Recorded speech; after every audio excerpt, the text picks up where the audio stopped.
Thank you. Thank you. I will do just that. Don't mind the fact that I am on the arcade mode screen right now. I kind of only doing this because we needed some background music, and the music on the title screen does not, in fact, loop. So after this little jingle is done, it's just quiet. So yeah. But yeah, welcome. I'm going to be running any percent no DLC. There's not a lot of DLC yet, mostly just some like special edition bonuses and a Monster Hunter DLC that could affect the run. But yeah, this is just the purest form in which to run this game. Going to be running it on easy for reasons that I'll be explaining at some point in the run, probably near the end. That's really the only part where it's relevant. And as soon as I select these settings, that's when the run is going to start. Going to be going for high speed style. It doesn't actually matter. This essentially customizes some speed sliders in the settings, but I've already customized those to my liking, by which I mean put every speed up to max, go fast. That's what we're here for. But I like to pretend that we're here to do high speed, even when the run goes bad. So anyway, I'm going to go do a countdown from 3, and then we start the timer on go. So in 3, 2, 1, go. And then I'm going to go to right started with skipping some cutscenes. And we get thrown straight into the first cyberspace stage. Make sure to hit the tutorial so that I know how to move. Definitely did not fat finger my shoulder button right there. And as you can see, this is a boost era Sonic game. So I will be doing boosting, air boosting, all that nonsense. But I'll be also be doing a whole bunch of a little trick we like to call magnet dashing. I'm gonna just go back and show you because it's cool. So by homing attacking that thing and canceling it with an air boost, I actually get a significantly larger boost. I can do another one right there off of that enemy, and it works off of basically anything I can homing attack. So that is one of our ways of going fast, and the other one is sidestepping. Just spamming the sidestep by holding the shoulder buttons significantly boosts your speed. Aside from that, Sonic also has his, his usual modern kits. He can slide, he can stomp, he can do homing attacks, and all that good stuff. Yeah, even if it has his double jump in this video game, which is quite nice. Now, after this, I'm going to be thrown into the overworld, where a large portion of the game is going to be taking place. Gonna have to be going through some tutorials, and don't worry, the sidestepping trick to go faster also works in the overworld. It's not exclusive to the cyberspace stages. So whenever I am just kind of moving on ground, I will be doing sidestepping to maintain speed. Have to go through this tutorial to learn how to homing attack, even though I just did it in the cyberspace stage. And then I actually have to defeat these enemies, so I'm going to do it by sliding into them, doing a homing attack to quickly get rid of them. Otherwise, there's an invisible wall in my way if I don't do that. As you can see, the magnet dash also works right here. And I'm going to be using that to get up to some collision on that wall right there, and skip a little bit of platforming to go straight to our first mini-boss, the Guardians. This is Ninja from Fortnite. And I'm going to be making quick work of him with stomping and just my attack combo, as well as a parry. The parry in this game is very easy. You don't have to time it. You can just hold it and it stays there for 15 seconds. And if the enemy hits you at any point, then there you go. You did a parry. Ninja also dropped a portal gear. I'll be explaining what those do in a little bit later in the run. Right now, I don't actually need it. I only needed to pick it up for the door to open, essentially.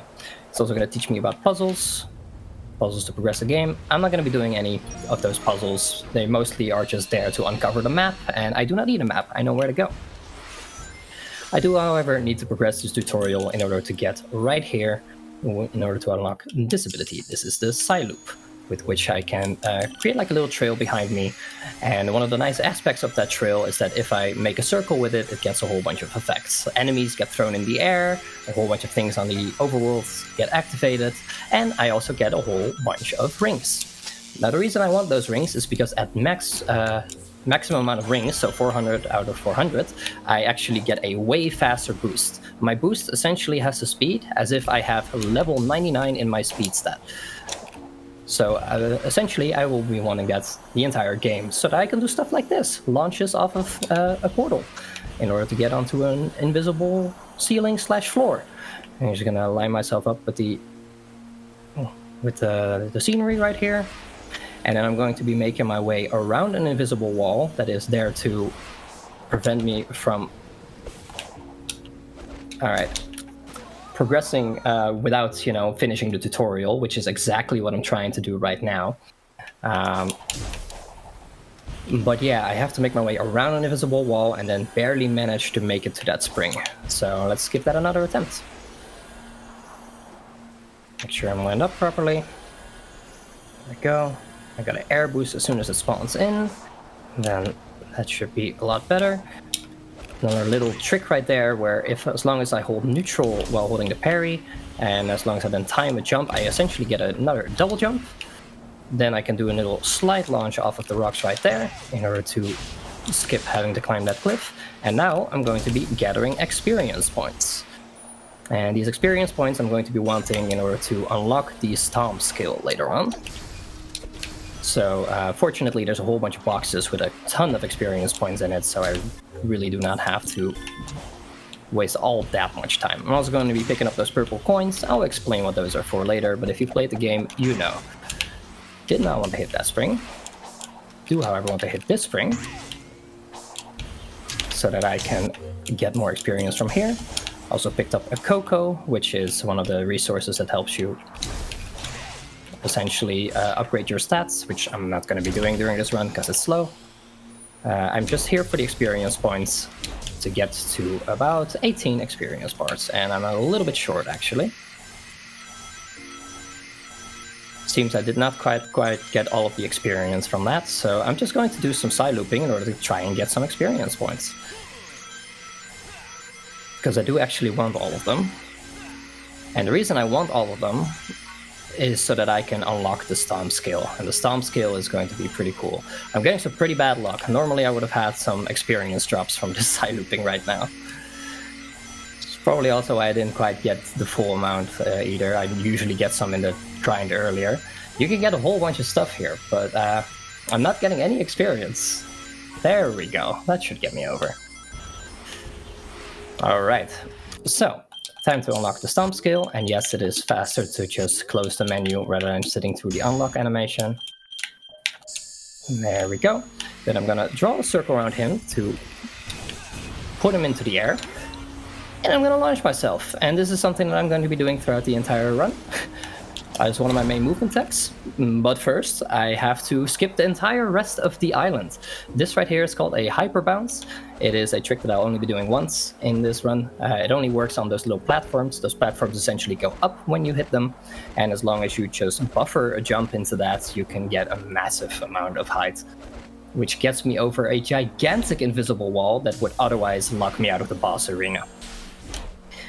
So now I'm in the boss arena, and I actually need to make sure that the boss is home. Fortunately, the trigger is right about here. And there he is, Giganto. So yeah, I kind of just skipped the entire first island in which I had to collect all of the Chaos Emeralds in order to unlock Supersonic so that I can actually fight this guy. Fortunately, I only really need the last one that is on top of his head, which means we're now into our first boss fight out of about 4 that we'll be doing. And these boss fights very much also are susceptible to the side loop in order to launch them into the air, which also means they're going to take significantly more damage. And since I just unlocked my Stomp ability, I actually have quite a lot of damage output. I also have a very annoying camera right there.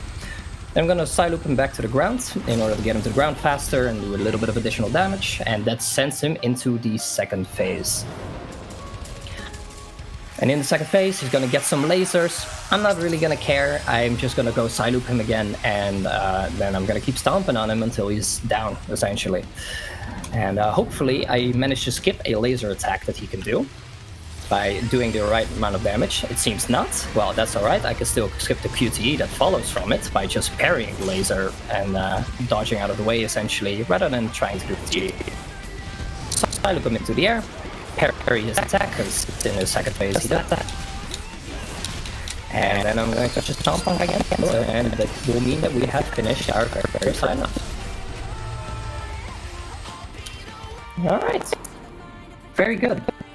So yeah, that's not exactly what you would expect from the first island. There's like an entire story plot line with Amy. Oh right, I didn't free Amy, by the way. Every island has a friend that is locked away.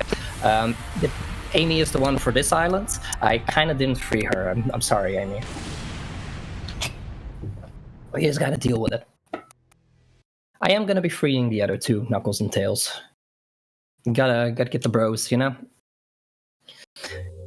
But yeah, I managed to skip all of the story just by the fact of that trigger to spawn Gigento existing, and as well as the trick in order to get over the massive invisible wall. Now I'm going to be talking a little bit more about the slingshot trick that I just did. But first I have to get this pickup. These are memory tokens. They're essentially there to progress the story for me, which I do need to do a little bit in this island. But after I get some of those, I'm just going to slingshot my way all the way over. I'm also going to get another portal gear, and the portal gears are there to unlock the cyberspace stages, which are more like the traditional Sonic stages that they have still hidden throughout this game, even though the rest is more open world. And I do actually need a few of these, because these hold certain keys, and these keys I need in order to get the Chaos Emeralds, which you need to progress the story, essentially. And in this island, I do need to progress the story a little bit before I can do some funny business. So I'm just going to beat this stage real quick, again making use of the Mag Dash a little bit towards the end. In order to make sure I get enough keys, I do have to beat all of the missions, which is to get all of the red rings, get like 30 rings in this particular stage, as well as beat it under a certain time, which should not be an issue.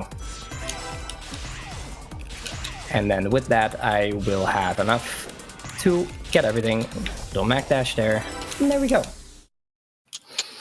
So the way that the slingshot trick works in order to fling myself basically across the island is that the stomp ability, rather the stomp combo variety, like Sonic has a stomp by itself, but the combat version of it that I unlocked with the skill tree, it essentially teleports Sonic above the enemy that he's doing the combo on. Now, the further away you are from the enemy, the faster you get teleported towards that enemy, which means that you will actually, get quite a lot of speed. If you then cancel that all of that speed, cancel that animation with a boost, you get essentially all of that speed in whatever direction you are holding. Because so in that case, I was holding up left in order to go all the way here to where the emerald is, and it is quite a powerful trick. It's essentially just it sends you in the exact opposite direction. Essentially, the further away you are from it, it will give you more speed, and the further below you are, the more height it will give you. Which is why I also sometimes send some of the enemies flying. So that is essentially what we're doing here. Alright, so with that, I should have enough tokens in order to progress the story and actually free Knuckles. Before I free Knuckles though, I'm going to enlist the help of this right here. This is my buddy Shark. And what Shark is going to allow me to do is that when I am talking to Knuckles right here, I actually maintain my movement. Which means that I am now doing some movement while this cutscene is playing in order to get into the proper position.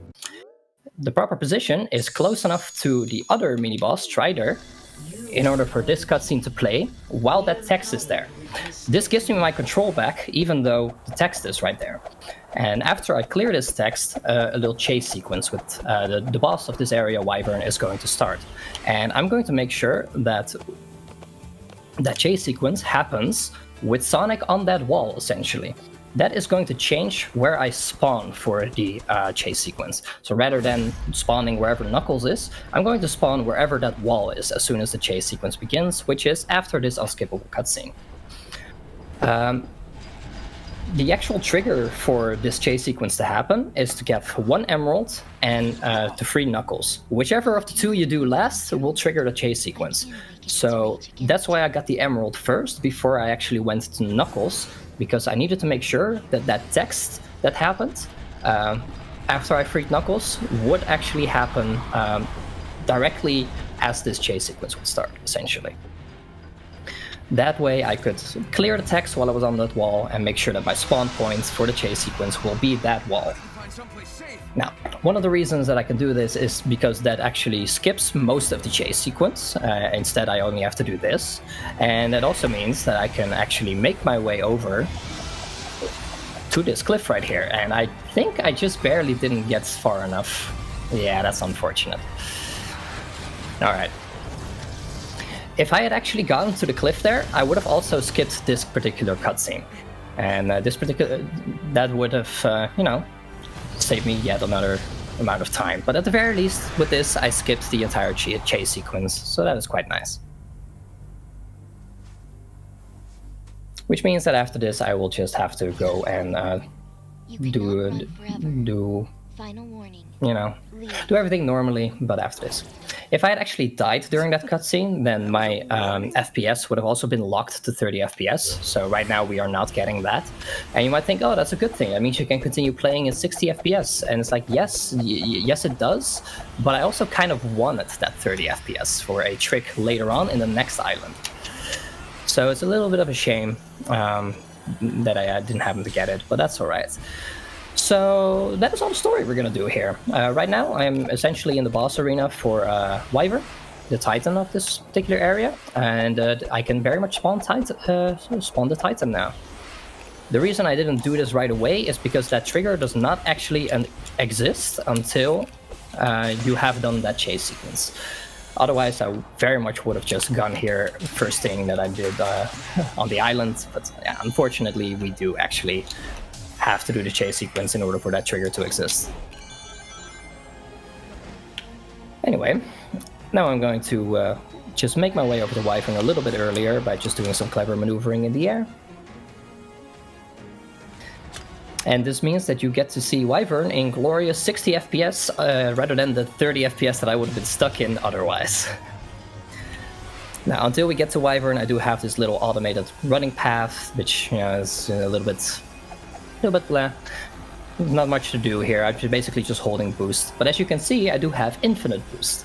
And that is because with the Psyloop, I actually made sure to draw an infinity symbol on the ground before I got into this particular section. I did that at the top of the tower, which will give me infinite boost for a short period of time, which means I don't have to worry about my boost running out while I'm on this automated running section.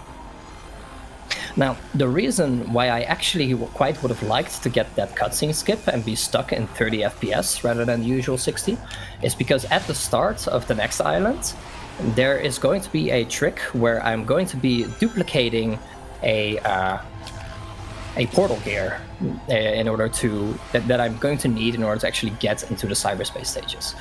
And if you do like a stomp very shortly after you get that portal gear, in 30 FPS, you get 2 instead of 1. It sort of works on 60, but it is so precise that it is not really possible to get it consistently. So instead, what I'm going to be doing is, when I get to that point, I'm just going to be setting my FPS to 30 manually in the settings in order to make sure I get to dupe anyway. And that'll be that. For now, though, we have made it to the second boss fight. Once again, only really needing 2 emeralds this time in order to get to Supersonic. Not quite how it works lore-wise, I believe, but it's okay. And thanks to freeing Knuckles, I now have this awesome move where I just kind of do this tornado attack, and I can just kind of alternate that with the stomp in order to do quite a lot of damage. This boss also really makes sure you know how to parry, because, you know, in order to do this fast and to catch up to him and actually make it through his attack cycles, you do really need your parry. Now, by alternating my attacks this way and doing like the whirlwind attack into the stomp, I actually also skip one of his other attacks. He will at some point try to attack you with a laser, but because I alternated my attacks in those ways, I actually did enough damage at the correct points in order to just skip that entire attack and just send him into his phase 2 instead. Now with phase 2, I am going to have to catch up to him again, which I'm going to be doing again by parrying one of these missiles, which will then send me over to where his face is. This time he's going to swipe at me twice instead of once. So I'm going to make sure that I do that both. There we go. The lasers are not actually very threatening in any of these bosses, I'll be honest. They're just kind of there to look cool. And we got QTEs. So yeah, other than, I kind of skipped the QTE for Giganto by, parrying that laser attack of his. But with Wyvern and the other bosses, I can't actually skip their QTEs. And Wyvern actually has quite a lot of QTEs, because after I get him to this point, there is going to be another 2 sets of QTEs. But after that, he is done, and we will have made it through the first 2 islands already. A little bit of a mashing section right here. There we go. And for the next island, Chaos Island, I might figure I'd just go ahead and start talking about that right now as I make my way through these QTEs. For the next island, I cannot actually do what I've been doing for these first 2 islands. I cannot actually do a skip right to the boss. The boss does not exist. There does not exist a trigger in order to spawn the boss.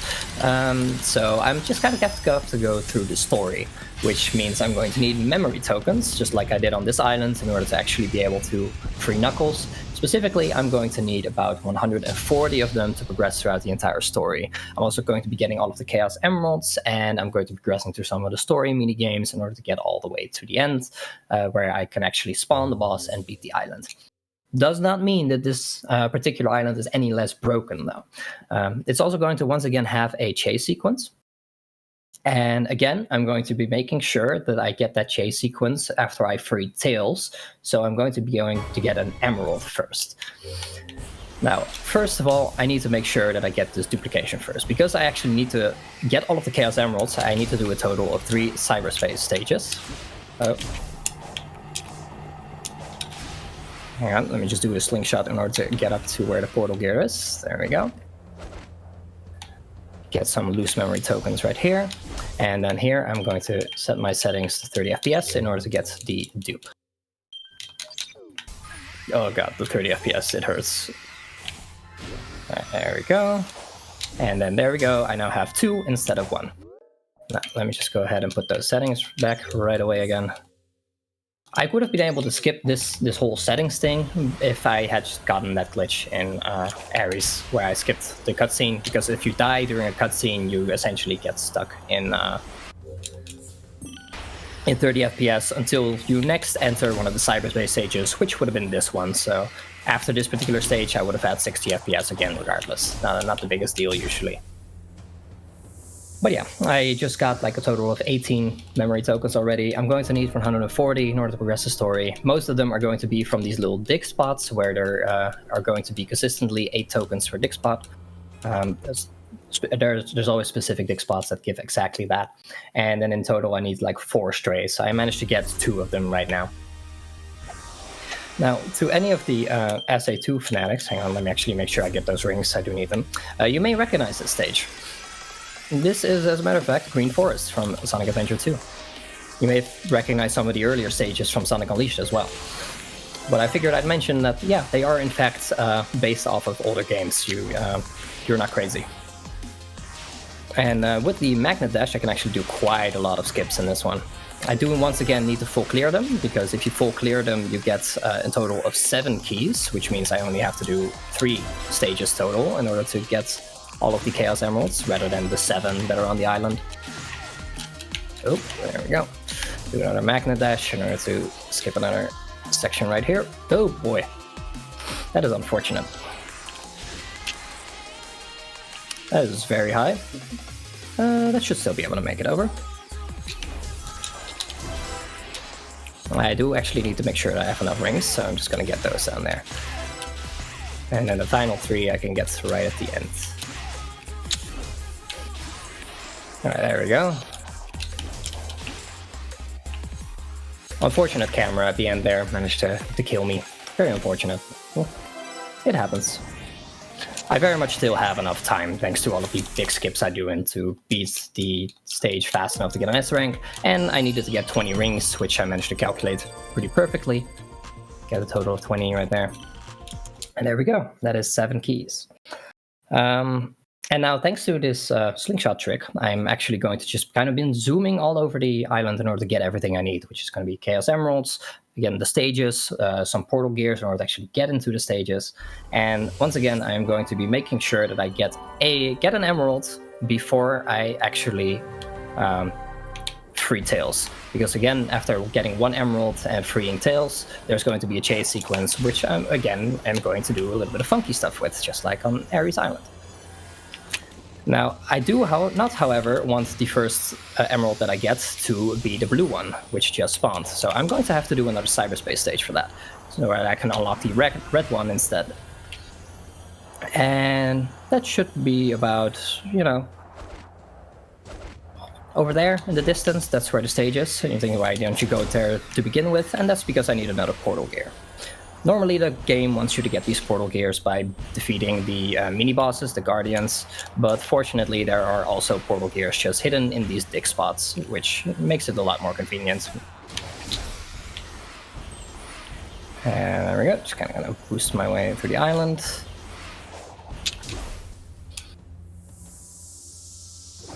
And going to do another trick, or another stage rather, and in that stage is going to be another trick.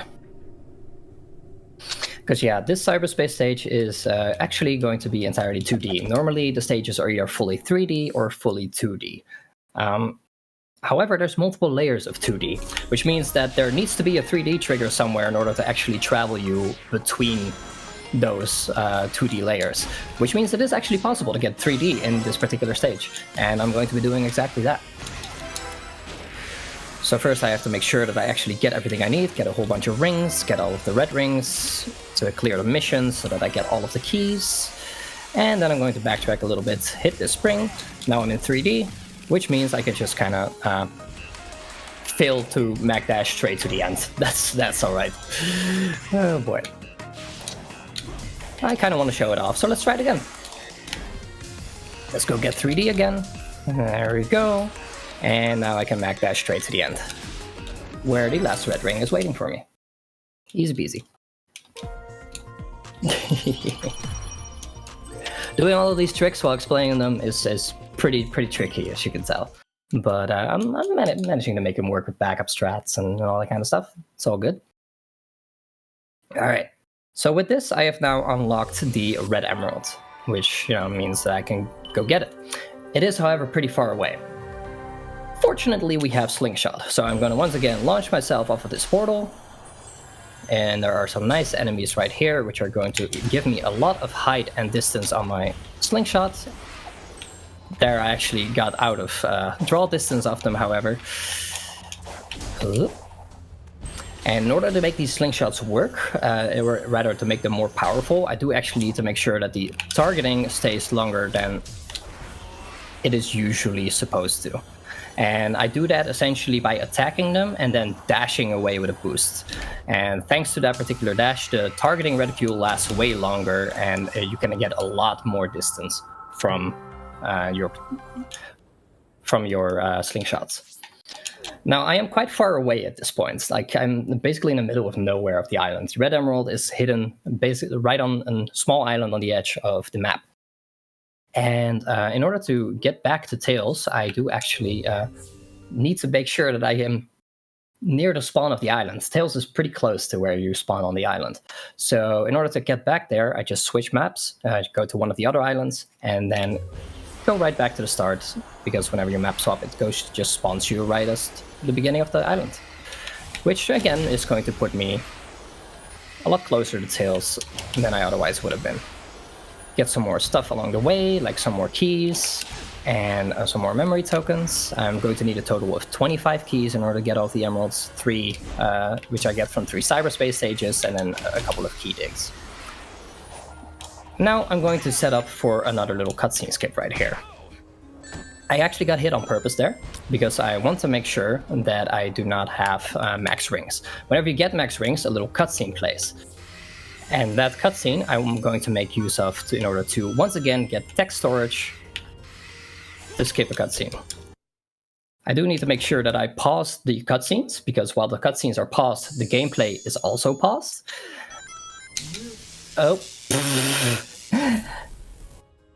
And I actually accidentally put my text storage away by pressing the B button a little bit too much. I was pressing the B button in order to clear out of the menu, but yeah. In doing so, I accidentally also cleared my text storage. So if I had kept that text storage, I could have made my way to a kill plane, cleared the text in order to spawn this cutscene, and then it would have just skipped this entire cutscene. Now I have to watch it instead, no big deal, but that entire setup was just to skip this entire cutscene. Now, right now we are right here at the chase, and I do not actually want to do the chase. The chase is quite slow, and also there is something on this island that I want, namely the Blue Emerald. The chase starts from the Blue Emerald cutscene, but since the chase leads you, or the Blue Emerald Island rather, but since the chase leads you away from it, you can't actually do much with it, unless you break out of the chase, and this is actually one of the most precise tricks in the game. You need to get a launch off of a very small ledge right here.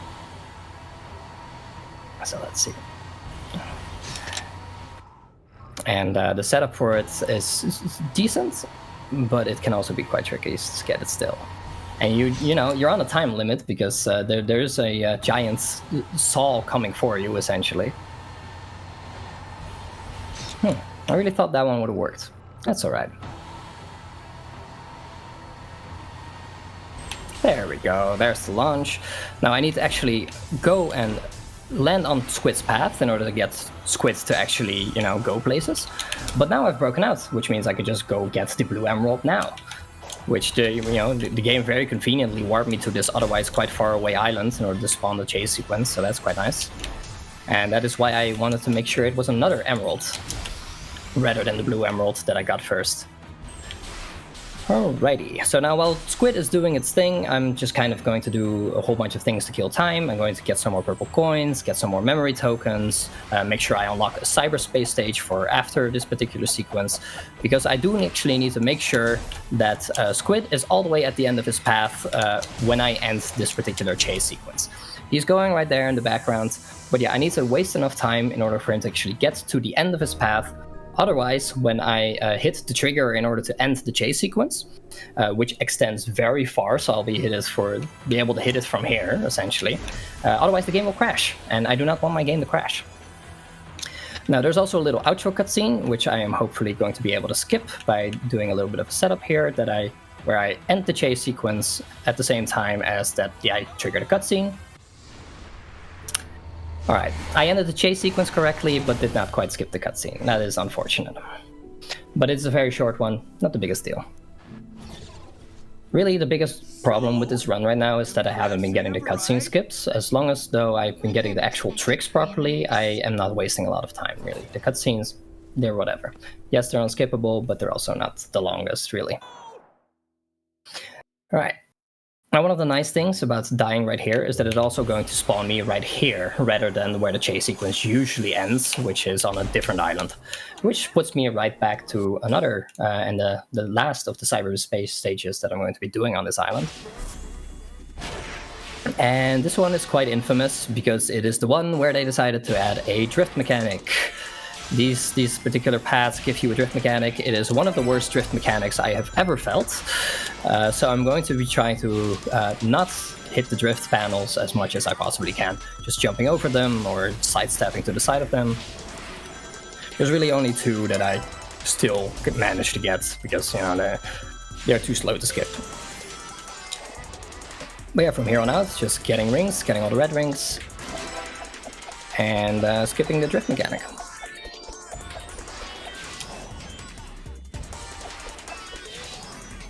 There we go, make sure I have everything. Good stuff. With that, I now have almost as many keys as I need to get all of the emeralds. I unlocked the last emerald one by getting 2 more keys from dig sites instead. And at the second one, a cutscene will play that I unlock the final emerald, essentially. Which I'm going to be, getting after I progress the story a little bit. In order to progress the story, I have to talk to Tails a whole bunch of times. Tails is going to give me a bunch of cutscenes, some skippable, some not skippable. He's going to give me a whole bunch of mini-games as well. Along the way, I'm going to be picking up some memory tokens in order to progress the story as well, because every talking to Tails section requires a certain amount of memory tokens, essentially. Do a nice little launch off of that platform as well to get to Tails fast. Easy peasy. Here I unlock the next minigame. We'll get to that in a little bit. There's another key right here in the stick spotlight on the island. There's some more memory tokens right here. And now I'm going to make my way over to the minigame by doing a slingshot off of these guys. And there we go. Which puts me near another dig site for some more memory tokens. And then the final key is hidden in a dig site right here. 25 keys total. And there is the unlock cutscene for the final Chaos Emerald. I'm going to be getting that one before the gold Chaos Emerald, but don't worry about it. First, it's minigame time. And this particular minigame is a hacking minigame, and it very much plays like Ikaruga. So I can, absorb the blue or the white ones as long as my, icon is white, and as long as my icon is black, I can absorb the white bullets. Same goes for the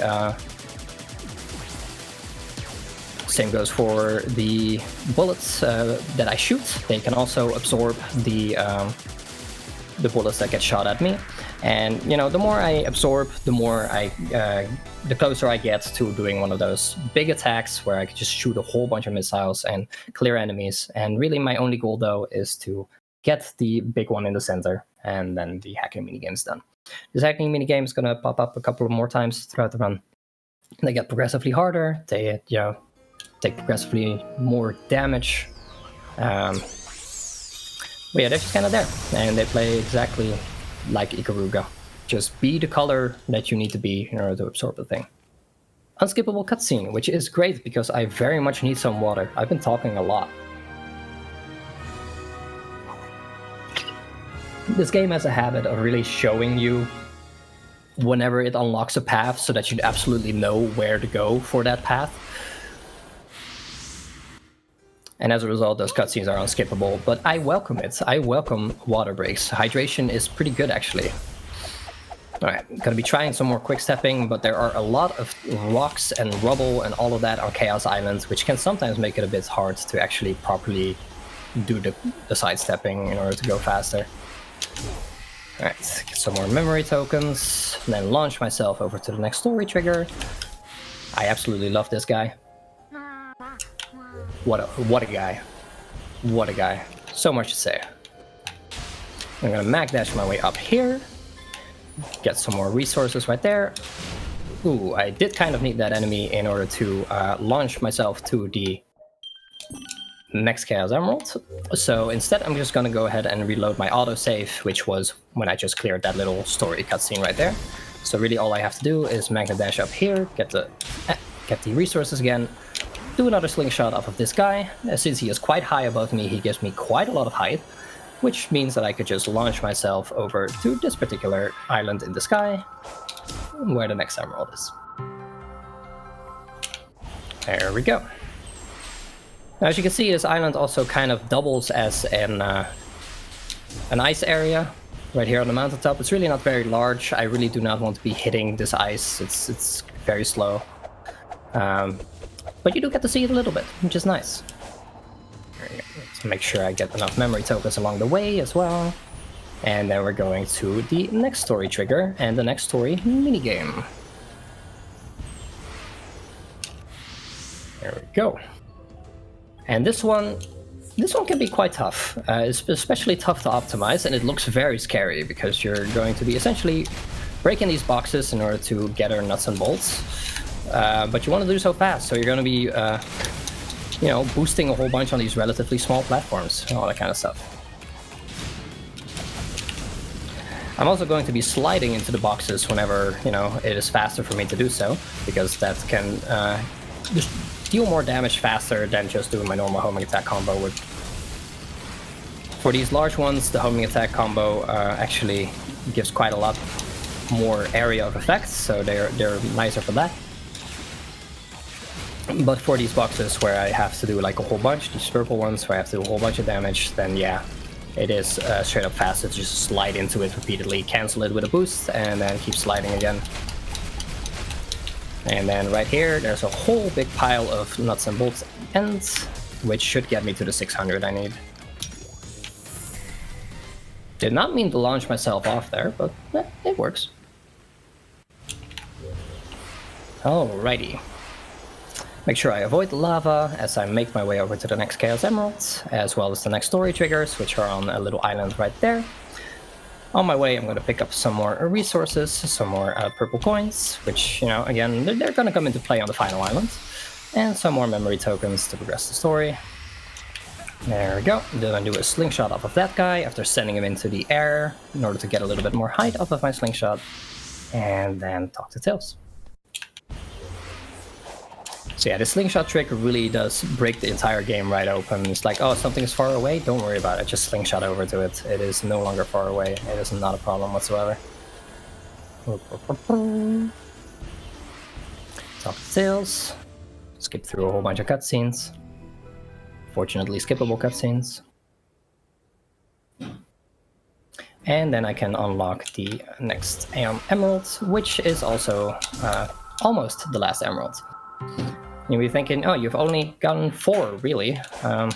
Shouldn't you be getting like a total of 7? And it's like, yeah, I'm actually technically supposed to get a total of 6, because the 7th one is always on the head of the Titan.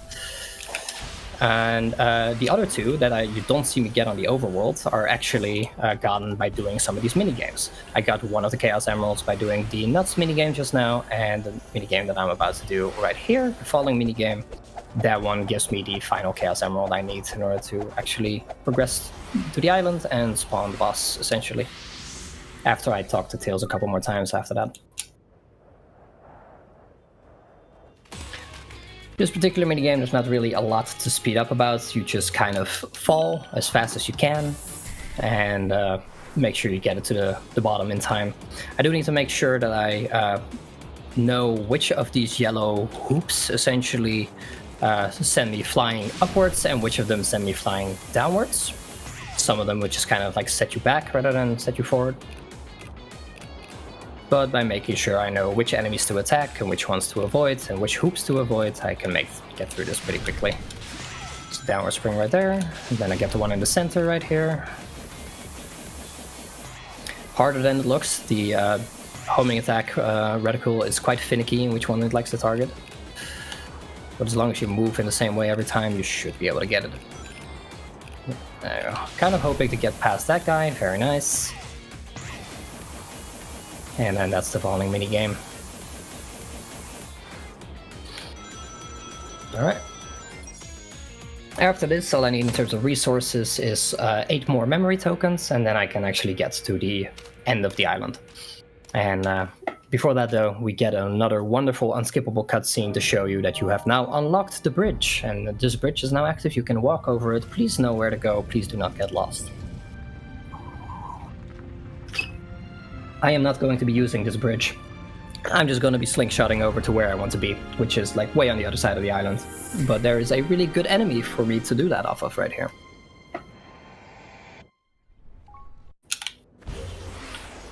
And he is right here. Target him, please. There we go. Slingshot my way all the way over to the next story trigger, as well as the hut to the side that has the final 8 memory tokens. Now after this is going to be basically the final mini game of the island, which is there to unlock the final boss, essentially. For anyone who's played this game, you notice this one is quite controversial. It's pinball, and it's one of the worst pinballs I've ever played, and I do not want to play it. So what I'm going to be doing instead is I'm going to be doing a nice little trick in order to skip pinball. Now, what I did there is I did a manual save, and that manual save essentially also affects where any autosave that comes afterwards will put me. An autosave is happening right now, right after I triggered pinball. And so that where that autosave will put me if I load into it is determined by where I did that initial save. There's something else funky about this particular autosave, though, which is that if you load into it from the title screen, you actually get a little bit of your movement back. For the camera does not cooperate. The camera stays pointed at the door, so I'm going to have to do blind movement. But I can move freely while that is the case, while it's loading me into pinball, essentially.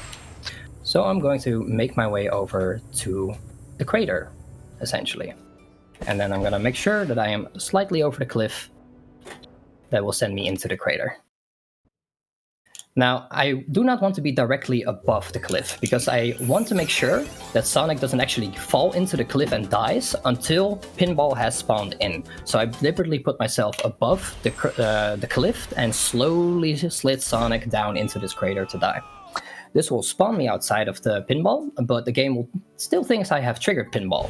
And by just kind of dying over and over now, I progress the story triggers in order to actually get to the boss fight and spawn him. And there he is. There's the big boy. There's Knight. We have successfully skipped pinball. Now I just need to make sure Knight does his little roller skating. Wait for him to attack me, and then I can use the cables on his hand to actually get up to where he stores the Chaos Emerald on his head. Oh, hello. So as you can see, Sonic can also wall climb in this game, and one of the funny things that I actually never got to mention during the first boss fight, Gigento, is that my wall climbing ability was actually disabled for that. Thanks to the tutorial skip that I did, it was disabled. But I fortunately got it back after I beat the first island. Otherwise, it would have been very hard for me to actually get up there. Alright, so I'm going to parry his first attack, then I'm going to hit him on the shield and do a dodge in order to get behind his shields, where I can then do a side loop. And commence the stomping, essentially, and just deplete his health bar as fast as I possibly can. There we go. Skips a whole little mini game where you block his shield and get onto it, and essentially Beyblade let it rip, put the shield right into him. It's very cool, but it's also very slow, so I'd rather just get behind the shield, do the side loop, and get him into the air and start stomping right away. I do, however, need to do the minigame for the second phase, which is to ricochet the Beyblade right into Knight. And there we go. The parry is really good for that. Just parry the Beyblade right into Knight. After that, he will stop moving around. I can side loop him into the air again, and then just deplete his entire health bar. Easy peasy.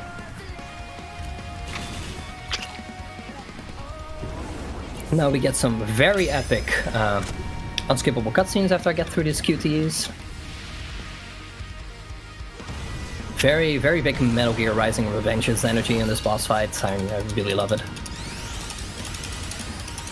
And there we go. Cool. Awkward music cut. There it is. Easy peasy. Bop him in the face. And yes, we are going to use that sword.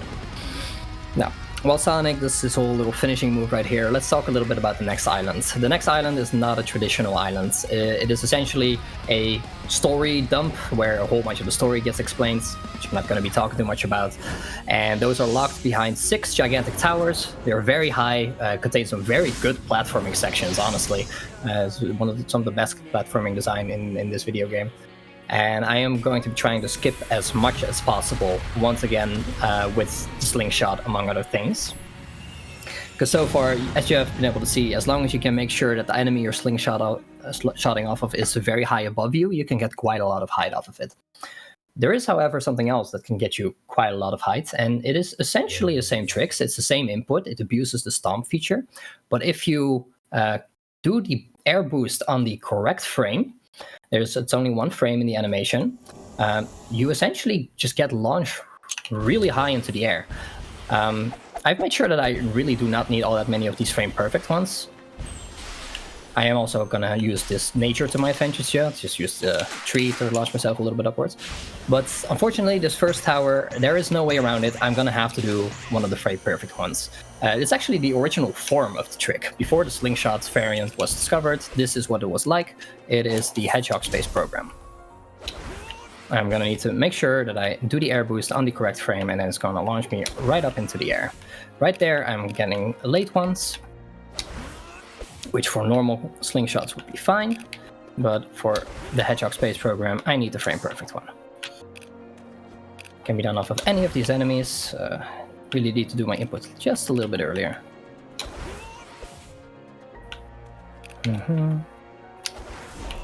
There I was a little bit too early, so the boost didn't come out. And as you can see, this is very much why I'm trying to limit how many of these frame perfect ones I need to be doing during the game. But there it is. There's the frame perfect one, just sent you straight up into the air, the Hedgehog space program. And yeah, that is how I'm going to be disregarding most of these towers. The second one, I can actually get to quite high up the tower already by just launching myself off of that platform and then boosting towards these rails. And doing these rail sections is actually pretty fast. This is one of the fastest towers, so I do not actually do any of the fancy tricks, but for all of the rest of the towers, I very much will be doing that. Doing some nice rail jumps in order to skip a few sections, make my way past all of these spikes, and then that's Tower 2. And from here, I'm going to be skipping past Tower 3. Tower 3 is going to be off in the distance there. And I'm actually going to be saving Tower 3 for last. And the reason I'm going to be doing that is because the enemy setups that, you know, make for the easiest slingshots, it's actually optimal to, after you do the first two, do the fourth one first, then the sixth one, then the fifth one, and then the third one. It's basically all about enemy placement and how fast you can get to those enemies in order to do one as fast as possible. Now, I'm going to be using this tree to launch myself up here in order to get to the enemies I need. It's going to be this enemy right here. I need to make sure that I actually maintain line of sight, otherwise the trick does not work. It will break my targeting reticule. And right here I can get a massive amount of height with not a frame perfect one. I do not have to do a frame perfect frame in order to actually get all that height off of that one. It is just straight up how high that enemy is above the ground that makes it work. It's really cool. Going to be using the same enemy again. This time using it to get to Tower 6.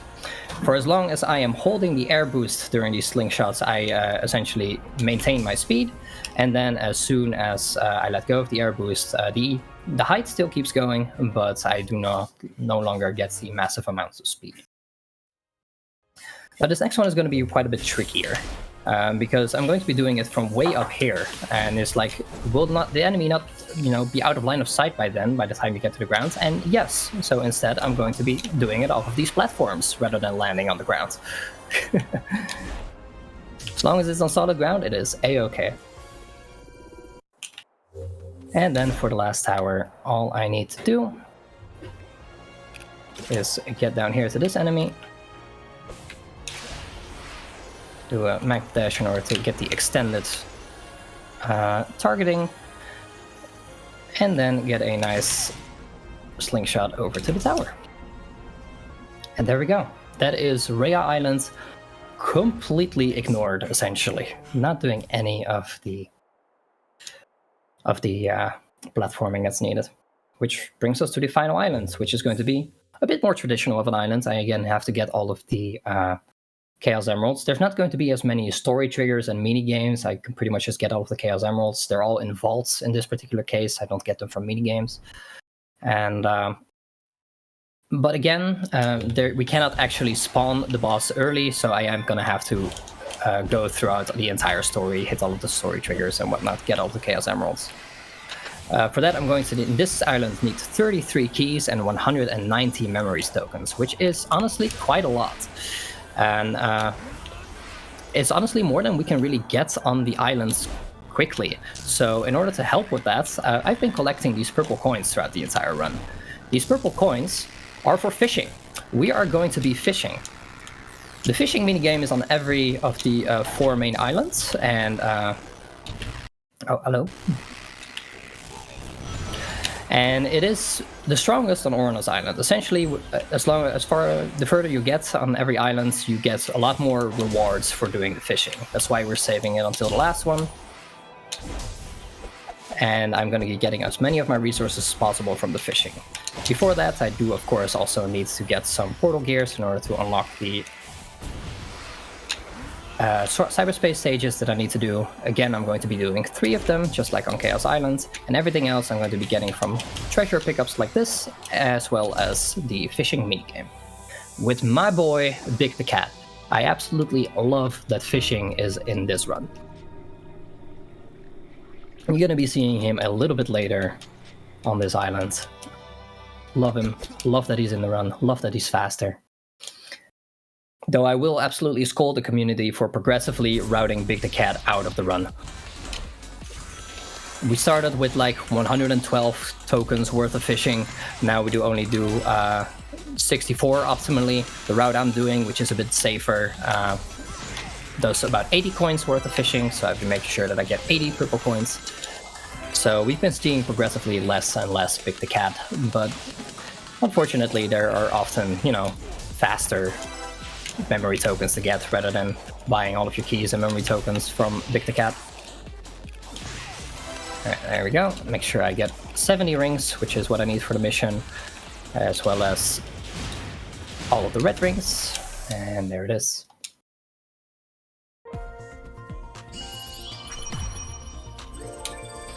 Now, since I have a little bit more freedom in this island in terms of like which emeralds I get, I do not need to set up for a chase sequence or anything. I am very much just going to be doing this as optimally as I can by slingshotting over the islands, getting the emeralds as I unlock them.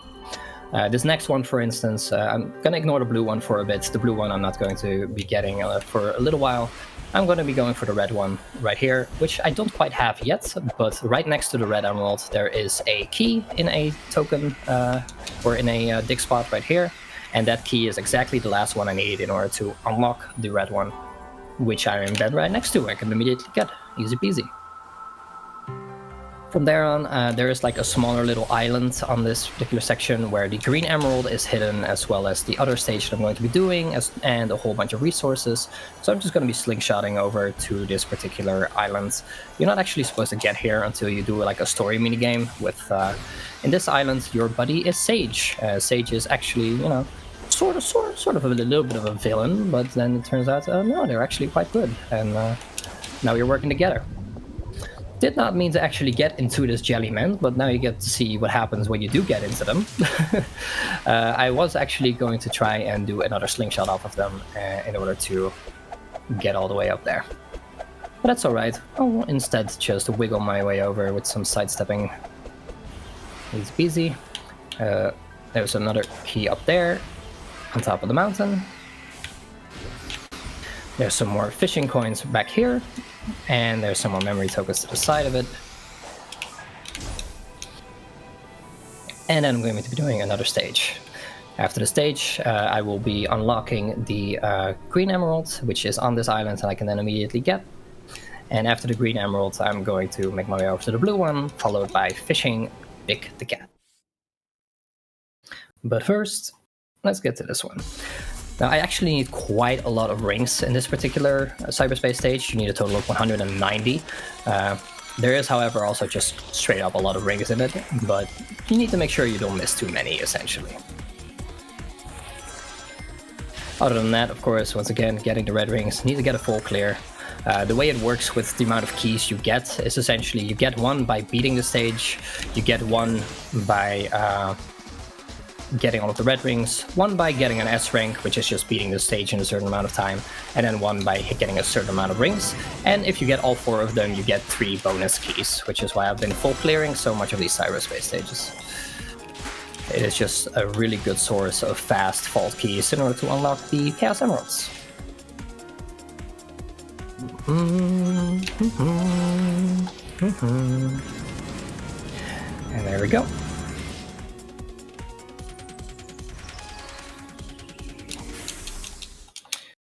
And that's another cyberspace stage. Done.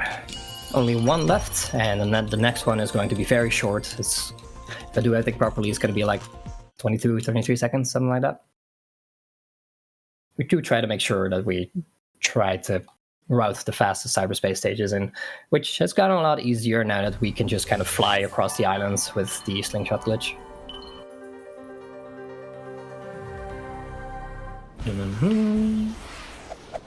I'm just going to wiggle my way over to some more of the purple coins that I need. They're right here.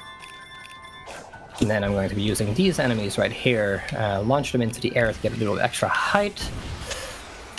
And then launch myself all the way over to the green emeralds. Really, I just need to get to those springs, easy peasy. I also need to get a couple of these stray memory tokens that are just across the place. Otherwise, I do not actually have enough, but they are generally quite in the way. It's not don't really have to go out of my way out for them much. These dig spots, of course, I do go out of my way for, but it is worth it considering there's always 8 of them in there. Some more coins on those rails right there. And I'm going to be using a magnet dash to launch myself up here, get another key. As well as some more purple coins for the fishing. Let me just do a check real quick. I have 75, that is correct. I'm going to be getting 5 more later on, and then that'll be everything I need for the fishing. Ooh. Actually hit the enemy rather than doing a magnet dash off of them again. That is unfortunate. That means I'm just gonna have to walk over. But that does mean that you get to see this other trick. If you sidestep off of a ledge, then you essentially get a little bit of a launch like that. And you get to just launch yourself to the other side of the gap right there. Right. Yeah, it means I had to walk over to the next emerald instead. At the emerald I am getting another token, another dig spot, the emerald itself, and now it's straight over to my boy Big the Cat. Love him. Alright, so per fishing line cast, it costs about 8 coins. However, I'm going to be getting 1 freebie. The first time you enter one of these fishing portals, you get 1 free fish, essentially, from Big the Cat by doing the tutorial. He's going to tell me that it's just essentially another quick time event, just like you've seen in the boss fights. And then for these fish, he's going to give me 48 of his tokens, which I can then use to purchase certain things. I need to make sure that I do not miss any of the fish, otherwise all of the 8 coins that I used in order to start the fish is gonna, go lost, and I will be short on the amount of tokens in order to buy all of the resources I need. So I need to make sure I do not fail any of these QTEs. And in the meantime, we get to listen to some chill, lo-fi beats to fish to, with my boy Big the Cat standing there, getting very excited about everything I catch. Now, these fish that I catch are always going to be the same fish. They did not, as a matter of fact, make it random in this game. You always catch the exact same fish in the exact same order if you started from a new game. There is 32 catches total. After that, it cycles back and it goes back to the beginning, and you again catch everything in order until you hit the next 32 catches. And it goes that way per fishing spot. Now, if I were to do this fishing on Kronos Island, for instance, then it would only cost 1 token to fish, which, I mean, it's like cool, it means I can fish more, but fishing also costs time, so that's not necessarily good.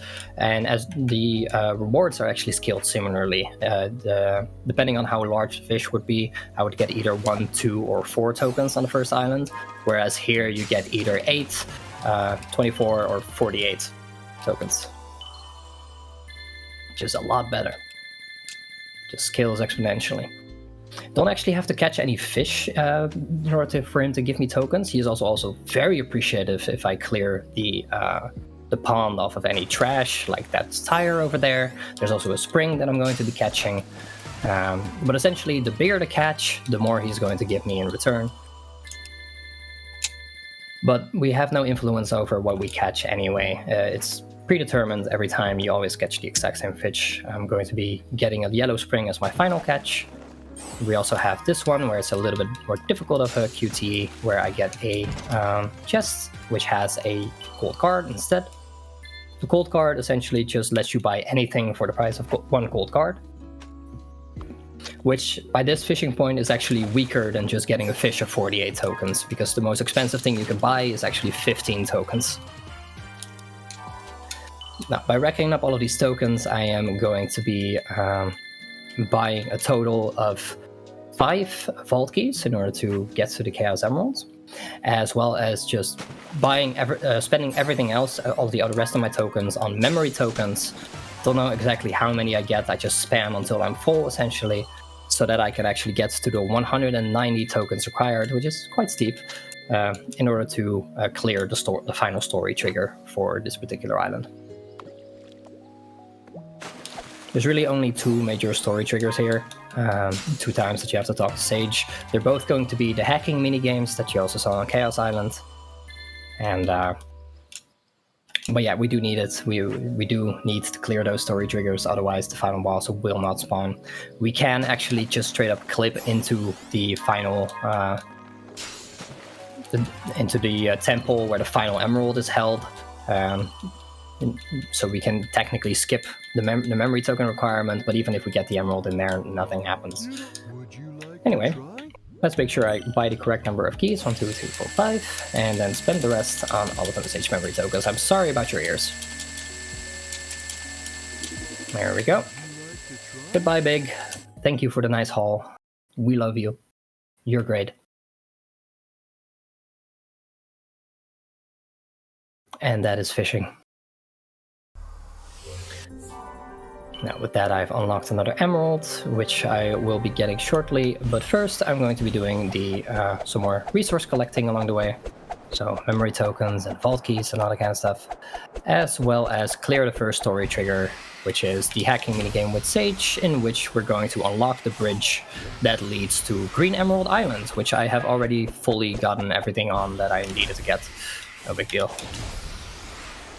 But I need to do the minigame anyway. Hello, Sage.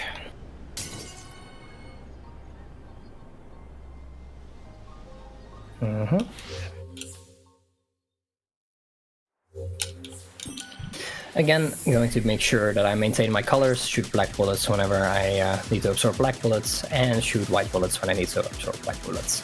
It is actually technically faster to mash. I have a total of 3 buttons that I can actually shoot bullets with, and if you mash them correctly, it is slightly faster. It is also a giant pain in my hands, though, so I'm not really going to be doing much of that during this run. And it really only speeds it up quite a little bit. It's more important that you know when to get your big, powerful attack like that. So if the mashing is going to cause you to not play optimally, not absorb bullets optimally, and then the mashing is generally not that worth it. Not to mention, don't endanger your health for speedrunning, please. It is not a good idea. Anyway, one more unskippable cutscene, because the game really wants us to know that we have spawned this bridge and that this is where we should go. I mean, I'm not going to go there, but thank you, game, regardless. Gives me a nice drinking break.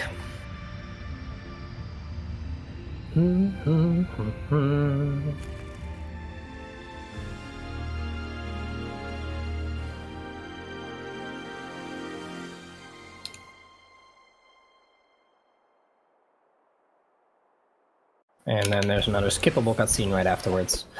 And now I'm just going to be wiggling across the island and slingshotting across the island to get the remaining Chaos Emeralds that I need.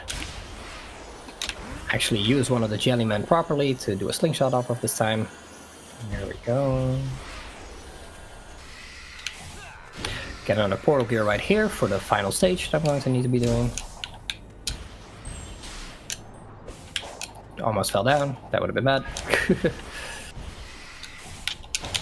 There we go.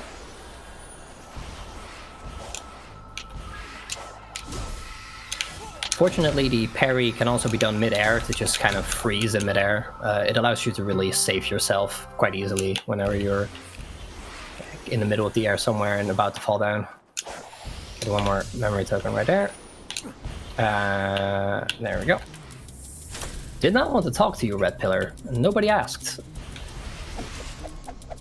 Those guys actually only really trigger whenever you have your camera pan towards them. So right there, that was just some bad camera work for me because I accidentally landed on the rails and stuff like that. But I do not want to be doing those mini games or those mini bosses. Yes, you can get portal gears from them, but they also have this little animation. They take a little bit to defeat, so I'd rather just get portal gears from the big spots instead. Also going to be getting a whole bunch more from memory tokens from the big spots right here. Just do a side loop around them in order to dig them up. Easy peasy, and then stomp to all get them in one go. Make my way over here to get another one. You have to go quite out of your way, but again, there are 8 tokens per dig spot, so it is absolutely worth it to just go out of your way for them. There we go. Launch myself over to the next one. And then right here is also the last cyberspace stage that I'm going to be doing. Again, this is a very short one, should be about 22-23 seconds if done optimally. It is honestly what I'm going to need as well. The S rank for this is 30 seconds. It is just straight up a short stage, and it is kind of amazing that we can full clear this at all, considering it's usually made up of quite a lot of paths that just take a lot of time to get through. But by just cleverly traversing stuff, you can skip a lot of those paths, get exactly the 15 rings that you need to clear to miss it, get all of the red rings, and beat it in under 30 seconds. Very nice.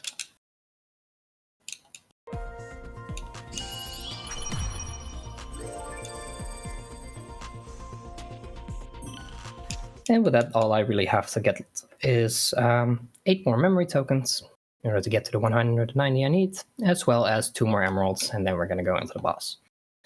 And for that boss, I am going to be using a move that I have not actually shown off yet. It is the move that I unlocked whenever I freed Tails, the Cross Slash. It is really quite good at doing damage. Not as good as Stomp in combination with Psyloop is, if you can get that off quickly, but with this boss you really cannot get that off quickly, so instead I'm just going to be using the Cross Slash to lower his health quite quickly. And I can essentially just keep spamming that Cross Slash as much as I want. During the animation, time is essentially frozen, which means that he is not going to be able to counter me either, as long as I just keep doing my cross slashes properly. Oh boy, that is that did not quite make it. Oh well, no big deal.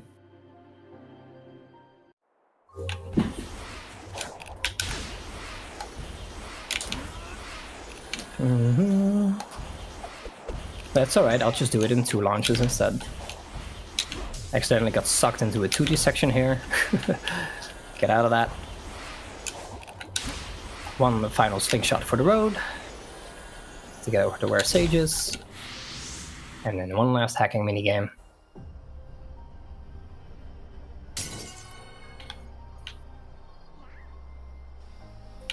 Before we get to the final boss. The final boss of this game is actually pretty janky. It's not really as well designed as the other bosses. They essentially just took the Giganto model and added some extra, weird mechanics to it, and you actually progress through the fight past certain points just by beating the little guns that he has floating around, rather than just lowering his health. So at one point his health will just stop being lowered, and you just kind of have to figure out for yourselves, like, oh, I have to defeat one of those little thingies and let him hit me. Until that point, you also cannot Psyloop him, you cannot really parry him because he will just counterattack you, and it's quite a confusing boss fight. There's just a lot of places where you also just kind of have to yourself get hit intentionally. But with the Cross Slash, a lot of that fluff is just kind of taken out. I'm just going to be trying to change Cross Slashes on him as fast as I can. And then beat him. And I say final boss, there is technically another boss afterwards. But we'll talk about that when we get to it. We have a lot of, unskippable cutscenes before that particular boss. It's really not much of a boss. So to me, Supreme, the upcoming Titan boss fight, is the final boss. Ha! Okay. Everything is okay. Loop did not quite take me there. Alright. You might be thinking, hey, you're missing an emerald. Eggman actually got the final one for us. Figure that. Yeah. Weird how that works. Anyway, here he is, Supreme. And here is the Cross Slash. During each of these animations, time is frozen, so I can just kind of, as long as I keep spamming him, he does not get an opportunity to counterattack. Don't worry about the fact that his health bar is empty right now. That's just kind of a visual glitch. All I did was set it into a second phase, where he's going to be flying around and like an annoying little bug. And I have to catch up to him and try to get another cross slash off, which can be honestly quite tricky. Especially since you have all these bullets flying around as well. Ugh. Are you okay, camera? I don't think the camera's okay. Alright, get him to the certain HP threshold. Now I need to get one of his small thingies. Just need to destroy it. Oh, that was his face instead. Kind of caused him to counterattack and destroy his small guns. There we go, that's what I need to do. Get hit by him in order to actually spawn the, or trigger the gun QTE. Do it straight up as a gun. There we go. And now I can actually finish him off.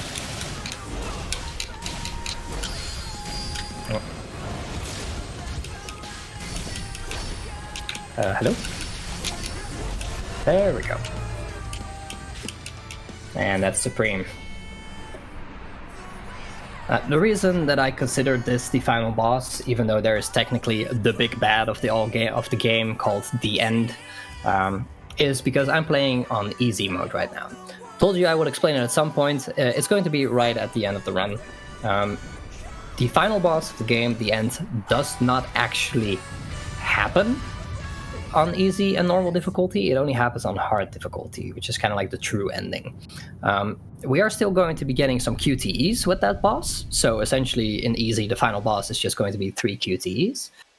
But the actual boss fight itself, which is essentially just another hacking minigame, is going to be a very stretchy, long drawn out with lots of bullets Ikaruga game. I don't have to do that because I'm playing on easy, and I quite enjoy that because I'm here to play Sonic, not Ikaruga. But before that, we have a whole bunch of unskippable cutscenes before we get there, which is good because I need water. Water's good. Is that it? My thoughts exactly. Is that it? All we did was chase it out of its shell. It's retreating into space to regain its true form. Even supersonic won't be. So as Jasper said in the introduction, this game is very much still in active development. The route I did today is not technically the most optimal route on all islands. Most of my islands are pretty, up there with strats that doing the optimal strats. But especially my final island is not. Currently, it's gone through like a giant reroute where you only do 64 coins worth of fishing, and then rather than just buying a whole bunch of memory tokens, you just get them on the overworld. If you do the movement fast enough, it is actually faster to just get straight tokens rather than buy them from fishing. So that is definitely my next step to learn with this game.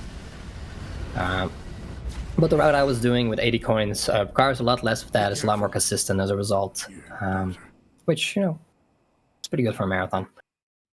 I also just straight up have not had the time to learn the 64 coin route. And if any of the routing geniuses of this game get their way, they're even going to try to get down to 32 coins worth of fishing only, and then getting all of the rest from straight tokens on the island. But so far that hasn't resulted in a faster route quite yet. That particular route also gets more of the vault keys from Big the Cat as well, and just skips doing a 4-5, the 1 minute cyberspace stage that I did. So it's quite a sight to behold as well. But even with this route, you get a lot of slingshotting goodness on the stuff on the island, which is quite nice. So after these unskippable cutscenes, the 3 QTEs are coming up, and on the 3rd QTE, it is going to be time.